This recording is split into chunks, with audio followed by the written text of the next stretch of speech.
Howdy, it's Kyle talking about Louisiana. In this video, I'll be going over various aspects of the geography of the state. I'll be talking about the cities and the urban landscape. I'll be going over the physical geography to include the scenery, protected areas, swamps and bayous, and natural disasters.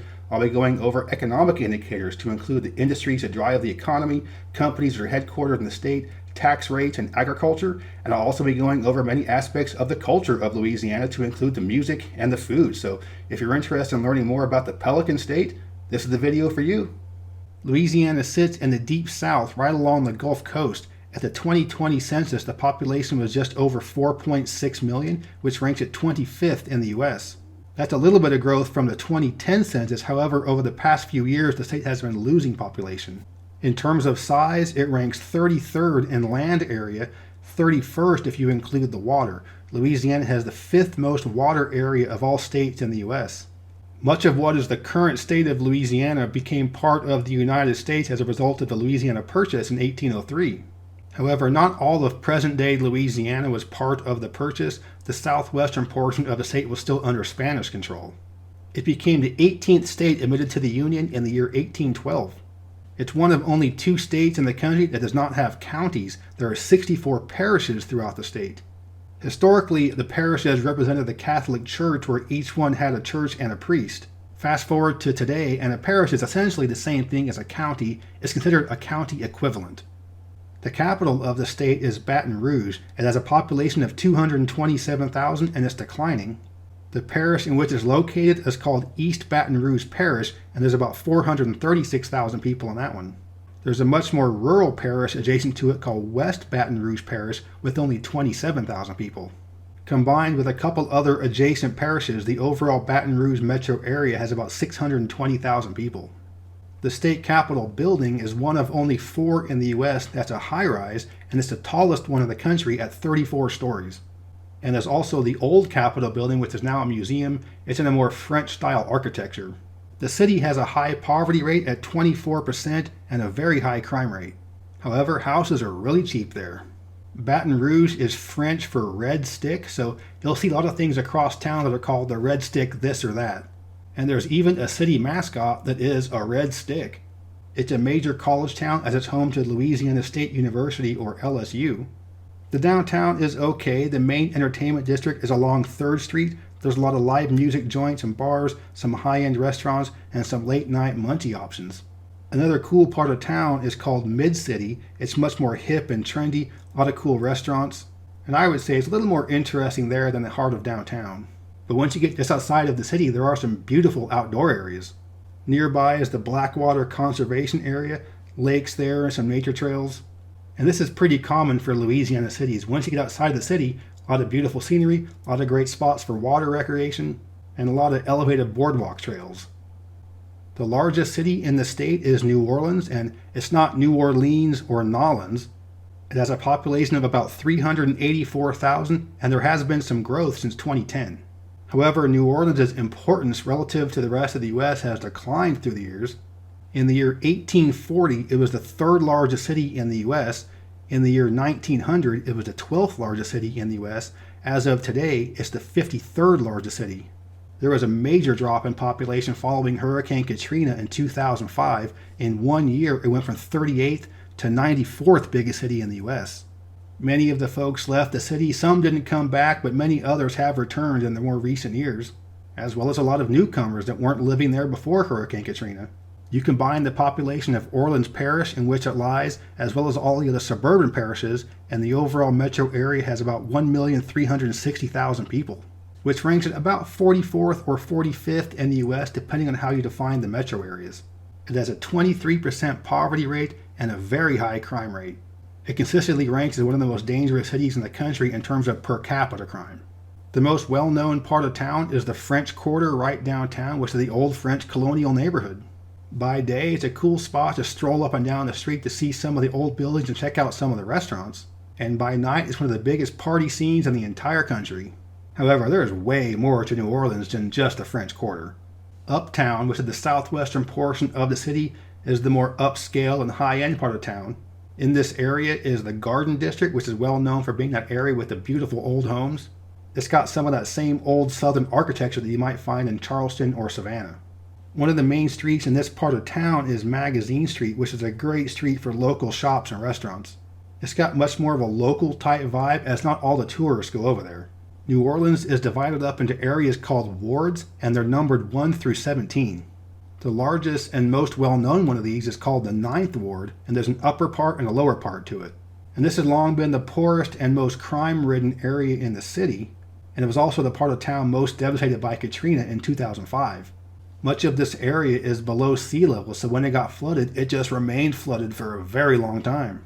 This is also the part of town where you had the largest population loss following the hurricane. So you can look at some of these before and after pictures. These are from right after Hurricane Katrina. And this is some of the development that's popped up in the more recent years. So you can see spots like this where some of these are old, some of these are new. The ones on stilts are going to be the newer ones. So like a lot of other cities, this poorest part of town has seen some gentrification, so a lot of it's become more expensive, and some of the folks that lived there previously have been priced out. Or in the case of many of the folks that left New Orleans after the hurricane, couldn't afford to come back. However, one of the first groups of people to return to this area to rebuild was the Vietnamese community. New Orleans is one of a few places in the U.S. where many Vietnamese immigrants came from following the Vietnam War looking for refuge. And to this day, you can see a lot of Vietnamese influence in certain parts of the Ninth Ward. The city is home to some great museums, including the National World War II Museum. And as World War II becomes more and more ancient history, this museum becomes even more important. And it's also home to the spectacular New Orleans Jazz Museum, which highlights the city's jazz heritage. New Orleans is well known for having the largest Mardi Gras celebration in the U.S. Mardi Gras is French for Fat Tuesday and represents the season just before Catholic Lent. And even though it's called Fat Tuesday, Mardi Gras is actually a season that begins in January on what's called the 12th night. And throughout this season, you'll have all kinds of parades and parties that keep building up bigger and bigger until you get to the actual Fat Tuesday. But it doesn't need to be Mardi Gras to have parades in New Orleans. They love parades any time of the year. So sometimes for major events such as a wedding, people will hire a group of people to lead them in a parade, and anyone can just jump onto the back of this parade, and they're called the second line. Just kind of hop onto the back almost like a conga line and join the party. But the parades aren't just for happy times either. There's also jazz funerals. And these are more like a celebration of the person's life who just died.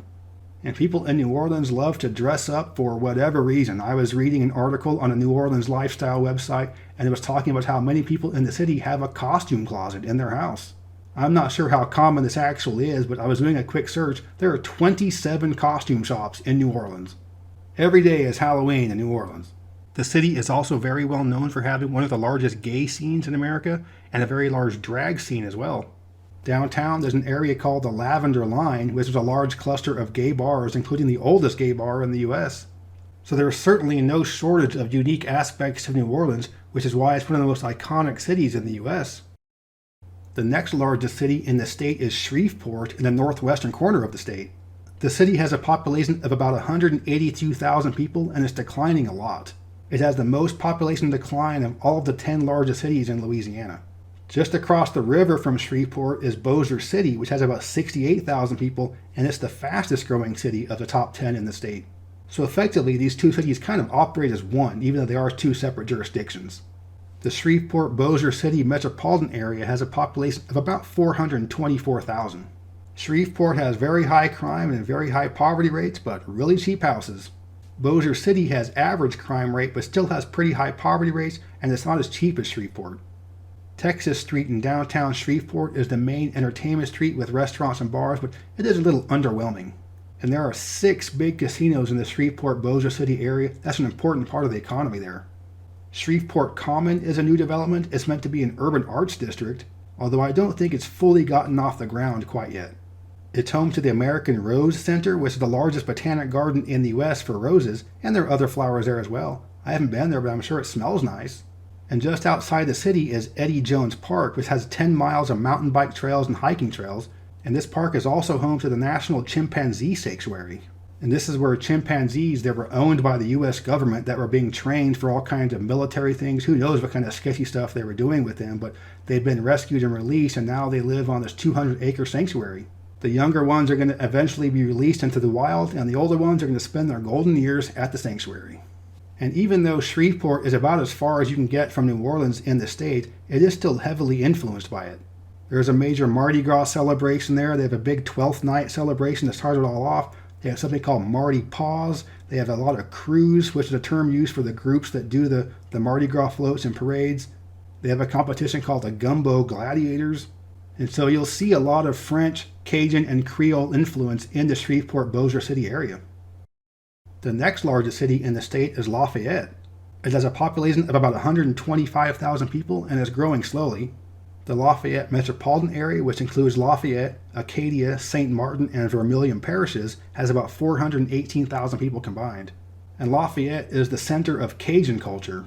And it wasn't until the early 20th century where you started to see roads connect some of these towns to other bigger cities in the state. So you had areas that were just so isolated because of the water that finally became more connected to the state about 100 years ago. The city has a 19% poverty rate, which is high, but that's low for Louisiana. It's more expensive than most of the rest of the state, but it does have high crime. And just like everywhere else in Louisiana, there's a lot more live music per capita going on there than just about anywhere else. Depending on who you talk to, Lafayette has either the second or third largest Mardi Gras in the state, but either way, it's a big party. Lafayette is home to the Festival International de Louisiane, which is the largest French language music and arts festival in the U.S. And just to put the cherry on top, the University of Louisiana Lafayette's mascot is the Ragin' Cajuns, and the actual physical costume mascot is a cayenne pepper. The next largest city in the state is Lake Charles in the southwestern portion of the state. It has a population of about 78,000 people, and it is growing. It's located in Calcasieu Parish, which has about 203,000 people, and it's growing as well. And unfortunately, just like the rest of Louisiana, it has really high poverty and high crime rates. The city sits along the physical feature Lake Charles, and right along the lake is something called the Lakefront Promenade, which is a good spot for a stroll right downtown. There's a small district called the Cottage Shops, which is an area with local boutique shops, and it's right near Ryan Street, which is the main nightlife and entertainment street for the city. Right next to town is Sam Houston Jones State Park. This is a beautiful spot with lakes, lagoons, good spot for paddling, some hiking trails. So if you go down to Lake Charles, Louisiana, there's a little bestie girl that I once knew. She told me to come on by to see if there's anything that she could do. The next largest city in the state is Monroe in the northeastern portion of the state. It has a population of about 46,000 people and it's declining. It's located within Ouachita Parish, which has about 150,000 people, and it's also declining in population. The city is quite poor, even by Louisiana standards. The household income is only $30,000. There's a 37% poverty rate, and the median rent is under $700 a month. The city is predominantly black. Adjacent to it is West Monroe, which is predominantly white. It's also really poor with a household income of $35,000 and a 25% poverty rate. The downtown is okay for a city of its size. It's not the most exciting place in the world, but it is only a city of 46,000 people. There are a few decent restaurants and bars and art galleries, and there's a nice little riverfront promenade you can walk along right downtown. And this is the part of the state that is the least influenced by French, Cajun, or Creole culture. This is the most southern part of the state. I mean southern culturally, even though it's the northernmost part of the state. So it's kind of like Florida. The farther north you go, the more southern it gets. And this is evidenced by the fact this is the part of the state where the Duck Dynasty folks live. So you'll see a lot fewer Cajun and Creole restaurants, but a lot more barbecue and soul food joints. And this is also the part of the state where you'll often hear people use the 4-syllable version of Louisiana, Louisiana. So there's a little less music and dancing than other parts of Louisiana, but just like the rest of the state, there's a beautiful bayou and swamp areas just outside of the city. Black Bayou National Wildlife Refuge is a big lake and swamp. It's great for fishing and paddling, and you're pretty close to the Mississippi River floodplain right here. And the last town that I'm going to talk about is Houma in the southeastern portion of the state. It's in a real low-lying swampy area not too far from the Gulf of Mexico. There are about 32,000 people there, and the population is declining. It's located in Terrebonne Parish, which has about 109,000 people, and it's also declining. And same old story here, 24% poverty rate and high crime rate. And just like Lafayette, this is a big center for Cajun culture. A lot of live Cajun music, as well as Cajun dancing and Cajun food. So even though Houma isn't the most exciting place in the world, it isn't along an interstate, and it's not somewhere that tourists really go to. So if you're interested in seeing some authentic South Louisiana culture, check out Houma. Next, I'll be talking about some of the physical geography of the state, and there are many aspects of the physical geography of Louisiana that makes it unique. I'll be going over the beautiful swamp and bayou areas, the climate, and its vulnerability to natural disasters, which unfortunately is pretty high. Louisiana is one of the flattest states in the country. The southern half of the state has very little topographical variation. However, the northern half of the state is a little more rolling hillsist, and there is some topographical variety there. The highest point in the state is called Driscoll Mountain. It's about 535 feet or 163 meters in elevation. Only Florida and Delaware have a lower highest point in the state. However, do keep in mind that from a geologic standpoint, it isn't actually a mountain. Most of the eastern border with Mississippi is the Mississippi River itself, and much of the eastern portion of the state is low-lying Mississippi floodplain. So you take a look at this hydrologic map of the state, you can see just how much water there is in the state. Look at the southern part where it's just basically entirely water. The main river that goes northwest to southeast across the state is the Red River. It goes through both Shreveport and Alexandria. And there are many other river, creek, and bayou systems in the state as well. The largest swamp in the state is the Atchafalaya, and this is a swamp that is larger than the Everglades in Florida. This is a national wildlife refuge, and there are no national parks in the state, but there are many national wildlife refuges there, as well as a lot of other protected areas, including Marsh Island, which is in the Gulf. And with so much water and wetlands, the area is well known for its fishing and fowl hunting. And one of the nicknames of the state is Sportsman's Paradise. The state has the third longest coastline in the U.S. at over 7,700 miles, but despite this, there are very few sandy beaches in the state. Most of the coastline looks kind of like this, and a lot of other parts of the coast is simply just kind of a swamp fading off into the ocean. Some of the beaches in the state include Grand Isle, Holly Beach, Rutherford Beach, and Fontainebleau State Park. However, none of these beaches are really all that great and wouldn't really hold up in terms of great beaches when compared to, say, the Carolinas or Florida or Texas. Louisiana is the state that is shrinking the fastest in terms of area. It's been losing an average of 17 square miles of land a year since 1932 when the measurements first started. So in that time of about 100 years, it's lost almost 2,000 square miles of land, which is larger than the state of Rhode Island. Or another way of looking at it is that the state loses a football field or a soccer pitch of land every hour and a half. And as a result, Louisiana is the #1 state in terms of vulnerability to climate change. It wouldn't take a large amount of sea level rise to really affect the state tremendously. Take a look at this map here. This is really interesting. This one on the left is what we normally think of as the shape of Louisiana. And the one on the right is what the state would look like if we're not counting some of that swampy area to be land, which it really isn't. And this is not a map that's meant to show what the state will look like in 50 years with continued sea level rise. This is how the land would look right now if we just change the definition of what makes land versus water, because when you go into South Louisiana, that's a really thin line. In terms of climate, the whole state is humid subtropical. In fact, Louisiana has the highest average heat index for the summer of all 50 states. You have all the heat of being that far south, plus all that water makes it even more humid. It can almost be unbearable at times in the summer. However, winters are quite pleasant, some of the nicest winters in the entire country.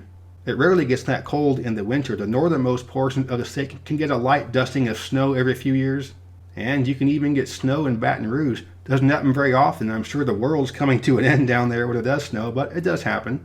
But surely it doesn't snow in New Orleans, right? Oh, wait. Certainly snow in New Orleans is a very rare occurrence, but it can happen. In terms of natural disasters, Louisiana is one of the most at-risk states in the country, with its #1 concern being hurricanes. The state averages one hurricane making landfall every 3 years. And just in 2020, there was Tropical Storm Cristobal and the major Hurricane Laura. However, Hurricane Laura happened in the middle of the worst part of the pandemic, so it really didn't get that much media attention. This was a major storm that did over $18 billion in damage and caused 33 deaths. And then in August 2021, Hurricane Ida was a major Category 4 that made landfall in the state with 150-mile-an-hour winds. And there's an estimate of about $18 billion worth of damage from Ida, but that number is certainly going to go up. And then, of course, in 2005, there was the big one, Katrina, that's caused well over $100 billion in damage and over 1,800 fatalities. And if you're at least 20 years old, you certainly remember the pictures and the video and just some of the horrifying things going on in New Orleans during that storm. But for natural hazards in Louisiana, it isn't just hurricanes, it's also one of the top 15 states for tornadoes. And just having all that water in the state means that flooding is also a major concern as well. So when your state is really bad for hurricanes, tornadoes, and floods, you're going to have some of the highest homeowners insurance rates in the country. And so you look at this map here, there's definitely a correlation between the places that have a lot of hurricanes and tornadoes and the places that have the highest homeowners insurance rates. So the houses there might be cheap, but it's expensive to insure them. A trivia question that people often miss is, what state has the most alligators? The sucker answer is Florida. Florida has a lot of crocodiles, so they have more alligators and crocodiles combined, but just the American alligator species, Louisiana has the most. The one thing that's often left out when people talk about the physical geography of Louisiana or just swampy and bayou areas in general is that it's beautiful scenery. So if you're a paddler from up north like in Minnesota or Maine or Canada and your canoe or kayak just collects dust all winter, consider a trip down to Louisiana. There's some great paddling all winter long. Next, I'll be discussing the economy of Louisiana, and for the most part, it's considered one of the weaker states in terms of the economy. It's one of the poorer states. There isn't a lot of economic opportunities going on there, but it isn't all bad either, so let's talk about the money of the state. The state has a GDP of about $254 billion, which ranks it 26th in the U.S. It has a GDP per capita of about $54,000 per year, which ranks it 31st in the U.S., and there's a household income of about $48,000 per year, which ranks it 46th in the U.S., and it has the second highest poverty rate of all states at 19%. But it isn't all bad. Louisiana is an incredibly important state in terms of the overall U.S. economy. The largest part of the economy is oil and natural gas. It ranks number 3 in oil in the country, and it has the most refineries per capita in the U.S., which is often why after a major hurricane, gas prices go up a lot because so much of the oil is refined in areas that were damaged by the hurricane. The state also produces 25% of all of the natural gas in the U.S. So between oil and natural gas, Louisiana is incredibly important in terms of powering the country. There's a part of the state that's referred to as the Chemical Corridor, which is between Lake Charles and New Orleans, and this is where you have a lot of chemical manufacturing and refineries. But it's also an extremely important state in terms of its shipping. It's the number 1 state in the country for its overall seaport commerce.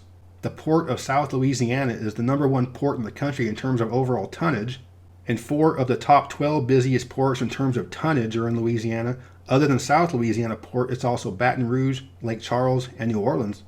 And it's the number 1 state for the importing and exporting of both crude and refined oil. Tourism also plays a major part of the economy in the state. However, surprisingly, it only ranks 23rd in the U.S. in terms of overall tourism visits. It is also extremely important in terms of seafood. It's the number 2 state in terms of overall seafood production in the U.S., with only Alaska having more. It's the number 1 state in the country for shrimp, crawfish, and oysters. The agricultural sector in the state is not huge. It ranks 30th overall in the U.S. for ag at about $4 billion per year. The state ranks 2nd in the U.S. for both sugarcane and sweet potatoes, and it ranks 3rd in the U.S. for rice production, and most of that's in the low-lying prairie areas of the south part of the state. The largest company headquartered in the state is CenturyLink, which is big for communications, networking, cloud services, and security. It's also the home of Future Pipe, which does high-tech fire-resistant composite piping. And with it being such an important state in terms of oil and offshore drilling, there are several marine transport service companies that are headquartered there as well. The largest is Odyssey Marine Transport, which operates tugboats and support vessels. Another big company is Edison Offshore Vessels, which does marine transport and oil rig support. And another one in that same category is Tidewater, which does petroleum service vessels and marine services for the oil industry.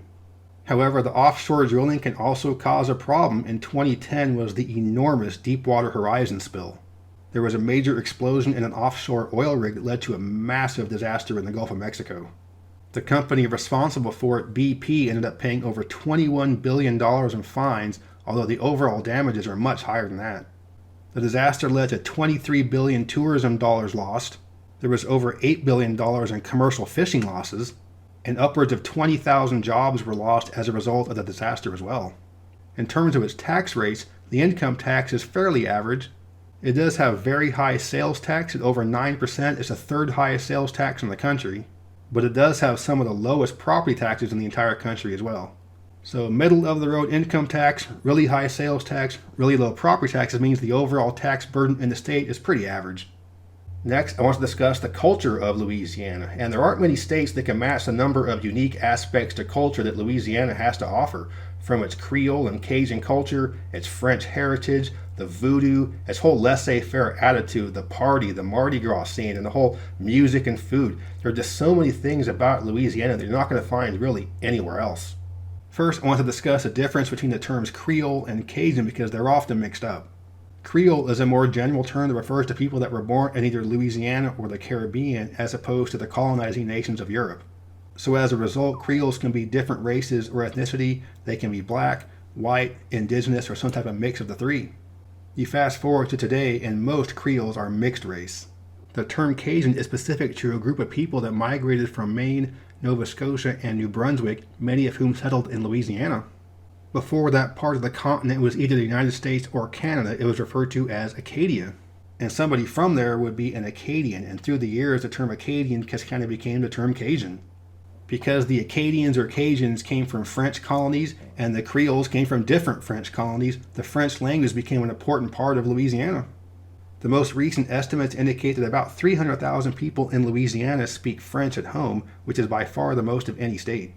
So that's about 5% of the population in Louisiana that speaks French as their first language.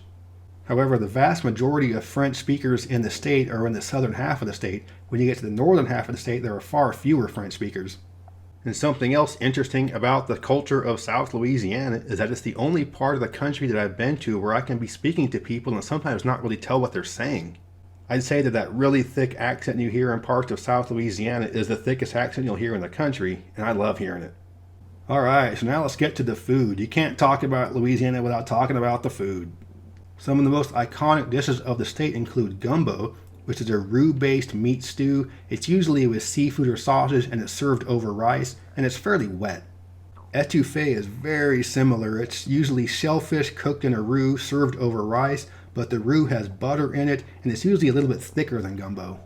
And then you have jambalaya, which is also pretty similar. It's usually sausage and seafood served over rice, but it's much drier, it's much less of a stew. The jambalaya can be red, which is with tomatoes, or brown, which is without. And then you have red beans and rice, which is beans and sausage served over rice.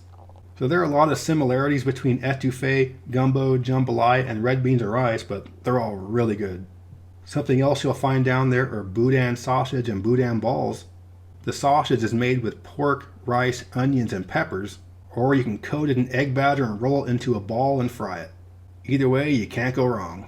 The Shreveport area is known for having a lot of stuffed shrimp, which is stuffed shrimp with Creole dressing and deep fried. During Mardi Gras time, a common sight are king cakes, and these are round cakes that are meant to be symbolic of the route the three kings took in the Bible. They're always very brightly decorated, and the colors all have different representations. And hidden somewhere in the middle of the cake is a plastic baby, which is meant to represent the baby Jesus. And you can't possibly do a video about Louisiana without talking about the music. Originating in Louisiana is Zydeco music, which involves a Zydeco, which is kind of like an accordion, and also has a frottoir, which is kind of like a washboard you scratch up and down, and the dude playing that's usually just dancing around on stage. Most major music festivals that have multiple stages have one Zydeco band for the whole thing, and it's usually in that stage in the far back that nobody ever goes to. But if you get a chance to see live Zydeco music, do check it out. It's a great time. It's always a party, and you'll end up dancing with somebody you've never met before. It also has a big jazz heritage. It's home to trumpeter Louis Armstrong, who the international airport in New Orleans is named after. Other famous jazz trumpeters from there include Hirt and Wynton Marsalis. Rock and roll pioneer Fats Domino is from there, as well as blues legend Buddy Guy. And there are many, many other important musicians that have come from Louisiana, but by far the most important and best one is Britney Spears.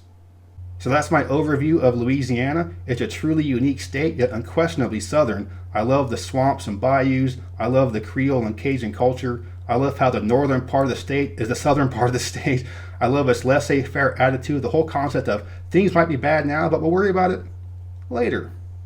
I hope you enjoyed this video. If you did, please give me a thumbs up to let me know you approve, and subscribe to this channel if you're interested in learning more about U.S. geography. I'm doing geographic profiles of states like this. I'm talking about cities and ranking them and comparing them in all kinds of different categories, talking about cross-country road tripping, and everything I discuss comes from a little more nerdy type perspective. But yeah, thanks for watching. Geography King, signing out.